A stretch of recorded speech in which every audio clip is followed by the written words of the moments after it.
உங்களுக்கு இந்த எக்ஸ்பீரியன்ஸ் இருக்கா? நீங்கள் ஒரு விஷயத்தை லாஜிக்காக ப்ரூஃபோடு எக்ஸ்பிளைன் பண்ணுவீங்க, ஆனால் உங்களுக்கு எதிரில் இருக்கவங்க அதை கொஞ்சம் கூட காதில் வாங்காமல் நீ சொல்கிறது தப்பு, நான் சொல்கிறதா சரின்னு சொல்லி நீங்கள் பேச பேச இன்னும் கோவம் தான் ஆவாங்க. நீங்கள் நினைப்பீங்க இவங்களுக்கு அறிவே இல்லையா, நம்ம எவ்வளோ கிளியராக லாஜிக்காக பேசி புரிய வைக்கிறோம், ஆனால் கொஞ்சம் கூட புரிஞ்சுக்கவே மாட்டேங்கிறாங்களேன்னு. Answer simple.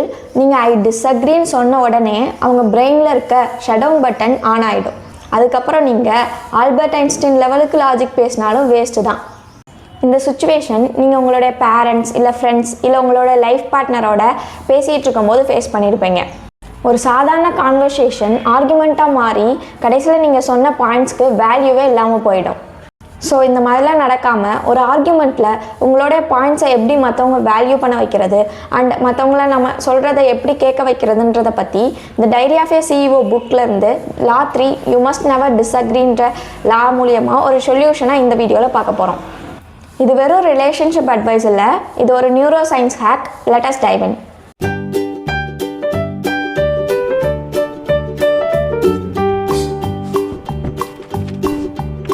இந்த புக்கோட ஆத்தர் ஸ்டீவன் பார்ட்லெட் அவரோட சின்ன வயசில் நடந்த ஒரு லைஃப் இன்சிடெண்ட் பற்றி சொல்கிறாரு. அவங்க அம்மா அவங்க அப்பாவை பார்த்து மணிக்கணக்கில் கற்றுவாங்களாம்.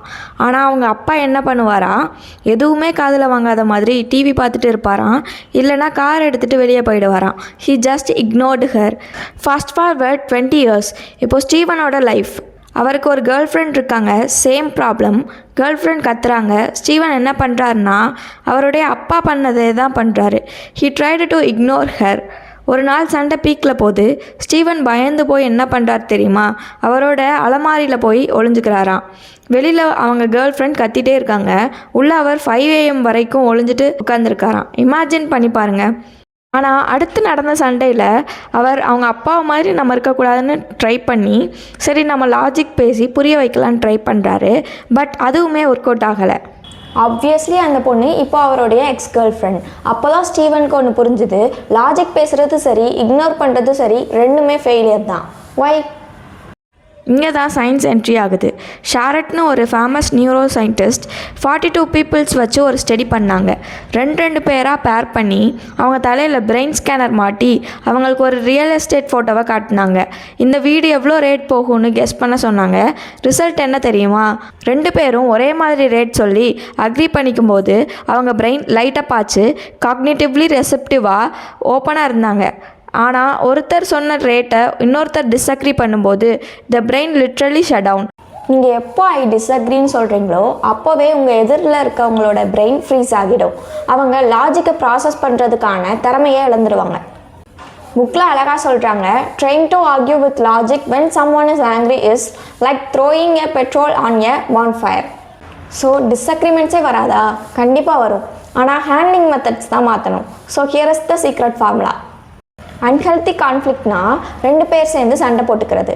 ஹெல்த்தி கான்ஃப்ளிக்ட்னா 2 பேர் சேர்ந்து பிரச்சனைக்கு எதிராக நிற்கிறது. இப்போ 2 எக்ஸாம்பிள் பார்க்கலாம். ஃபஸ்ட்டு ஒரு சீனை இமேஜின் பண்ணிக்கோங்க. உங்கள் அப்பா ரொம்ப ஸ்ட்ரிக்ட்டு.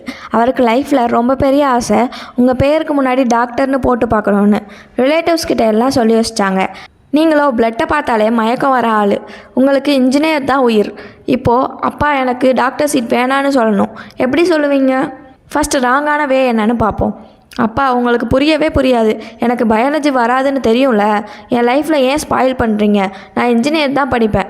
இப்படி நீங்கள் சொன்னீங்கன்னா அதோட ரிசல்ட் எப்படி இருக்கும்? உங்கள் அப்பா மனசில் என்ன தோணும்? இவ்வளோ பெரிய ஆள் ஆகிட்டியா, அப்பா பேச்சு எதுக்குறியா? அவரோட ஈகோ ஹர்ட் ஆகும், பிரெயின் ஷட் டவுன் ஆகிடும். நீங்கள் சொன்ன லாஜிக் எதுவுமே அவர் காதுக்குள்ளே விழாது. நீ டாக்டர் தான் படிக்கிறேன்னு இன்னும் ஸ்டபன் ஆகிடுவார். த ரைட் வே என்னன்னா, அப்பா நீங்கள் ஏன் என்னை டாக்டர் ஆக்குறீங்கன்னு எனக்கு நல்லா தெரியும். நம்ம ஃபேமிலியில் யாருமே டாக்டர் இல்லை, அந்த ரெஸ்பெக்ட் எனக்கு கிடைக்கணும்னு நீங்கள் ஆசைப்பட்றீங்க, கரெக்டாக? அண்ட் அப்பா என்ன சொல்லுவார்னா, ஆமாப்பா டாக்டர்னால் ஒரு தனி ரெஸ்பெக்ட் தான். அண்ட் நீங்கள் என்ன சொல்லணுன்னா, நான் உங்கள் ஆசையை நிறைவேற்ற தான் ரொம்ப ட்ரை பண்ணுறேன், ஆனால் எனக்கு ஒரு பயம், எனக்கு பயாலஜி வரலை. ஒருவேளை டாக்டர் ஆகி சரியாக பெர்ஃபார்ம் பண்ண முடியாமல் போயிட்டா உங்கள் பேரும் தானே கெடும். அதுக்கு பதிலாக எனக்கு மேக்ஸ்னால் ரொம்ப பிடிக்கும். ஒரு டாப் இன்ஜினியர் ஆனால் டாக்டருக்கு கிடைக்கிற அதே சேலரி அண்ட் ரெஸ்பெக்ட் வாங்கி உங்களுக்கு பெருமை தேடித்தரேன். சேஃபான ஆப்ஷன் எடுக்கலாமா? டிஃப்ரென்ஸ் புரியுதா? முதல்ல நீங்கள் ரிபல், இப்போது நீங்கள் ரெஸ்பான்சிபிள் சன். நீங்கள் இன்ஜினியர்னு சொல்லி ஸ்டார்ட் பண்ணல, அப்பாவோட ரெஸ்பெக்ட்னு ஸ்டார்ட் பண்ணுறீங்க. That is the winning move. Scenario 2 என்னென்னா, அடுத்து காலேஜ் ஸ்டூடெண்ட்ஸ் எல்லோரும் ஃபேஸ் பண்ணக்கூடிய விஷயம் குரூப் ப்ராஜெக்ட். நீங்கள் தான் டீம் லீடர். உங்கள் டீமில் இருக்கவங்க நாளைக்கு பார்த்துக்கலான்னு சொல்லி சும்மா ஃபோன் பார்த்துட்ருக்காங்க.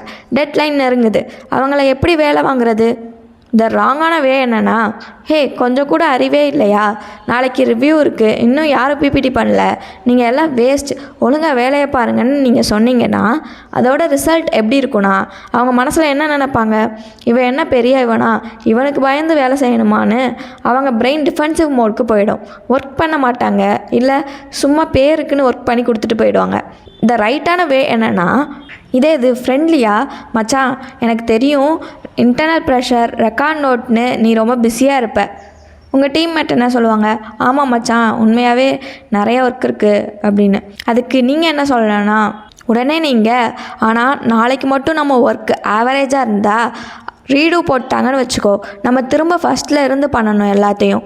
அது நம்ம எல்லாருக்கும் வேஸ்ட் டைம் தானே. அதனால் இன்றைக்கி நைட்டுக்குள்ளே இந்த பிபிடியை முடிச்சுட்டு நாளைக்கு சப்மிட் பண்ணிட்டு அப்புறம் ஜாலியாக இருக்கலாம்டா, டீலா அப்படின்னு கேட்டு பாருங்கள்.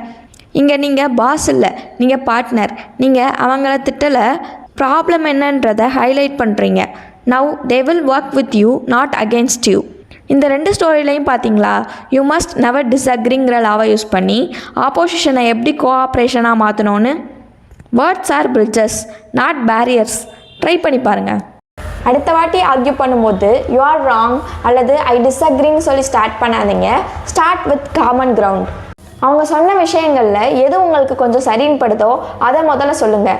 Make them feel heard, keep their brain light up. ஒரு வாட்டி அவங்க ஓகே இவங்க நம்ம பக்கம்தான்னு ஃபீல் பண்ணதும் அப்புறம் உங்கள் லாஜிக்கை சொல்லுங்கள். அப்போ தான் அது ஒர்க் அவுட் ஆகும்.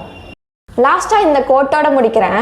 அவர் words should be bridge to comprehension, not barriers to connection. So disagree less, understand more. Try this law in your life.